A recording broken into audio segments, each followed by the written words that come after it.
그래서 오늘은 제대로 된 약 복용법을 한번 알아보려고 하는데요. 저희가 영상으로 준비했습니다. 화면 보시죠. 몰라. 머리가 아플 때도, 배가 아플 때도, 왜 이렇게 피곤하지? 피곤하고 아플 때마다 찾게 되는 약. 늘 우리 곁에서 건강을 지켜주는 소중한 약. 하지만 잘못 먹은 약은 독이 될 수 있다는 사실 알고 계십니까? 약을 먹은 뒤 그 부작용으로 숨진 사람이 지난해 1,800여 명으로 추산된다는 통계가 나왔습니다. 돌이킬 수 없는 부작용을 불러오는 약물 오남용. 제대로 약 먹는 방법 지금부터 알아봅니다. 찌는 더위가 계속되는 한여름의 어느 날, 요즘 강한남 씨는 코로나19로 재택근무를 하고 있는데요. 오늘도 밀린 업무를 하느라 초집중 상태. 업무와 더위로 지쳐가는 강한남 씨. 살 것 같네. 에어컨 바람을 한참 쐬더니 아이고 저런 감기에 걸리고 말았습니다. 컨디션이 급격히 떨어졌지만 일을 안 할 수는 없었는데요. 감기 기운 때문인지 자꾸만 잠이 쏟아집니다. 아우 여보, 많이 피곤했네. 내가 당신 피곤할까봐 커피 준비했죠. 커피를 즐겨 마시는 강한남 씨를 위한 아내의 내조. 자, 다시 힘을 내보는데요. 끝났다. 오늘 애쓰셨네. 근데 이렇게 머리까지 아프지? 머리까지요? 계속 그래서 어떡해? 잠깐만요. 남편을 위한 아내의 특별 조치.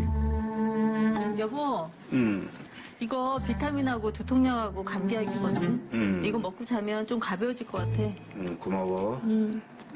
진통제와 감기약, 비타민까지 살뜰히 챙겨온 아내. 그런데 여보, 물이 없네. 물. 괜찮아. 음료수 먹으면 돼. 귀찮음에 마시던 이온 음료와 약을 함께 먹었습니다. 드디어 하루 일과가 끝나고 잠자리에 든 부부. 그런데 어떻게 된 일인지 피곤한데도 영 잠에 들지 못하는데요. 무슨 일인 걸까요? 다음 날 마주치는 눈빛이 무엇을 말하는지. 여보, 그만 일어나요. 식사해요. 여보, 밥 다 됐어요. 늦게 잠든 탓인지 아내의 부름에도 답이 없는 강한남 씨. 밥 다 차렸다니까. 여보, 그만 자요. 결국 방까지 들어와서 깨워보지만 일어나지 못하고 여보. 강한남 씨의 상태가 심상치 않습니다. 여보, 눈 좀 떠봐요. 여보. 어머, 여보. 영영 잠에서 깨지 못한 강한남 씨. 그의 목숨을 앗아간 원인은 과연 무엇일까요? 강한남 씨가 사망한 원인은 좋지 않은 생활 습관과 과도한 약물 복용에 있습니다. 강한남 씨의 사망 원인은 생활 습관과 약물 복용 때문이라는데요. 그렇다면 커피를 마시고 먹은 약 때문일까요? 아니면 물 대신 음료수와 함께 복용한 약 때문인 걸까요? 두 가지 다 흔하게 볼 수 있는 약 복용법. 과연 잘못된 사례는 무엇일까요? 이런 경우 우리가 감기약 안에 있는 슈도에페드린 등의 성분은 각성 효과가 있어서 커피와 함께 복용할 경우 심장을 과도하게 뛰게 한다든지 불면을 유발하는 등 여러 가지 안 좋은 작용을 합니다. 평소 이제 음주를 즐겨 하거나 또는 스트레스, 과로 등으로 인해서 간이 이미 안 좋아져 있는 상태였을 수도 있는데요. 그런 경우에 해열 진통제 성분인 아세트아미노펜 성분을 상습적으로 복용하게 되면 간을 완전히 망가뜨릴 수도 있습니다. 그렇다면 강한남 씨가 사망한 이유는? 심장 질환이 있었지만 음주와 흡연을 즐겼다는 강한남 씨. 여기에 잦은 진통제 복용은 간에 큰 무리를 주었고 이로 인해 사망에 이른 것입니다.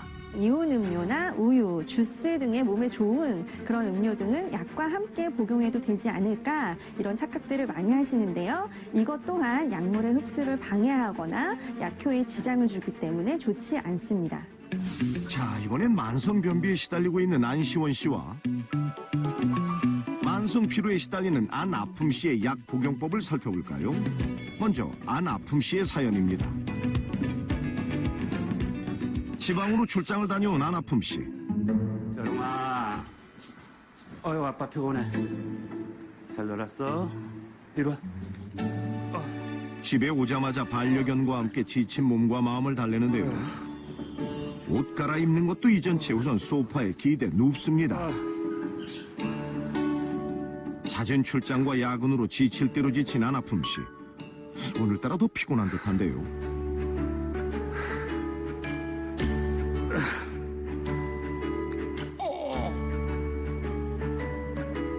맞다.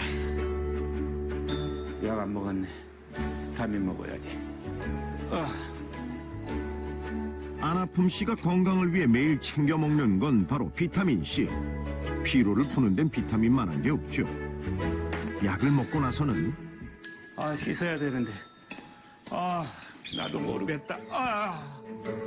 자, 안아픔 씨의 약 복용법 괜찮은 걸까요? 한편 오늘도 개운치 못한 표정으로 화장실에서 나온 안시원 씨.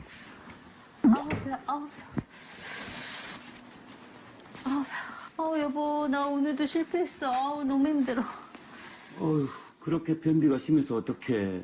그러니까 우유도 먹고 장운동도 하고 그런데도 이렇게 쉽게 안 낫네. 그래서 내가 준비한 게 있는데 뭔데? 기다려봐. 애처가 남편이 준비한 깜짝 선물은 변비약. 그런데 이때 걸려온 한 통의 전화. 전화 잠깐만. 여보세요? 언니. 아유, 여기도 잘 지내고 있지. 갑자기 걸려온 전화에 약 먹는 걸 미루는데요. 그렇게 하면 되는 거예요? 아하, 어느새 잊혀지고만 변비약. 묵혀둔 수다에 2시간이 훌쩍 지났습니다. 무슨 2시간 동안이나 통화해. 언니 미안한데 변비약 우리 먹어야지. 나머지 얘기는 만나서 얘기하자. 근데 지금 시간이 너무 늦어서 변비약인데 좀 부담스럽네. 여보, 나 내일 먹을게. 나 그냥 내일 먹으면 안 될까? 안 돼. 자다가 화장실 여러 번 가게 될 것 같은데. 그래서 그 변비에 좋은 약이잖아. 알았어. 아유, 당신 또 삐진 거 보니까 또 내가 덜컹하네. 먹을 거지? 알았어요. 내가 먹을게요. 그렇게 변비약을 먹고 1시간 뒤 잠이 든 안시원 씨. 두 사람 중 한 명은 큰 사고를 불러올 수도 있다는데요. 과연 두 사람 중 문제의 사례는 누구일까요? 여러분 눈치채셨나요? 이 두 가지 사례 중에 어떤 것이 정답일까요? 정답은 안시원 씨만 약을 제대로 복용하셨습니다. 네, 변비약을 혹시 밤에 먹고 자면 갑자기 배가 아파서 화장실에 가면 어쩌나 이런 걱정 모두가 하실 텐데요. 변비약은 작용 시간이 길기 때문에 밤에 잘 때 복용을 하시면 그 효과가 아침에 나타나게 되어 있는 약입니다. 그래서 변비약은 주로 밤에 복용하시는 것이 맞습니다. 하지만 변비약 중에서도 효과가 바로 나타나는 약도 있으니 주의하셔야 합니다. 피곤할 때 비타민을 복용했던 안아픔 씨. 어떤 점이 문제였던 걸까요? 네, 피곤할 때 비타민C를 챙겨 먹었다. 굉장히 칭찬받을 만한 일인데요. 항산화 비타민의 대표적인 예인 비타민C는 피로에 도움이 됩니다. 그런데 비타민C를 먹을 때 물을 정말 조금 먹은 것이 문제가 되는데요. 아하, 비타민C를 겨우 물 한 모금으로 넘긴 안아픔 씨. 바로 이 점이 문제라는데요. 근데 왜요? 비타민C는 위장에 부담을 주기 때문에 충분한 양의 물로 복용을 하시는 것이 좋고요. 또한 식전보다는 식후가 좋습니다. 약을 먹고 바로 눕게 되면 그 흡수되지 않은 약으로 인해서 식도에 자극이 될 수도 있고요. 염증이 생겨서 궤양까지 유발할 수 있습니다. 그래서 약을 먹게 되면 바로 눕지 마시고 약 30분 정도는 앉아서 기다리는 것이 좋습니다. 잘못 먹으면 오히려 독이 되는 약. 똑똑하게 약 먹는 방법 꼭 기억하셔서 여러분의 건강 챙기시길 바랍니다. 네, 잘 봤습니다. 약마다 모두 그래서 오늘은 제대로 된 약 복용법을 한번 알아보려고 하는데요. 저희가 영상으로 준비했습니다. 화면 보시죠. 아, 머리 아파. 머리가 아플 때도, 배가 아플 때도,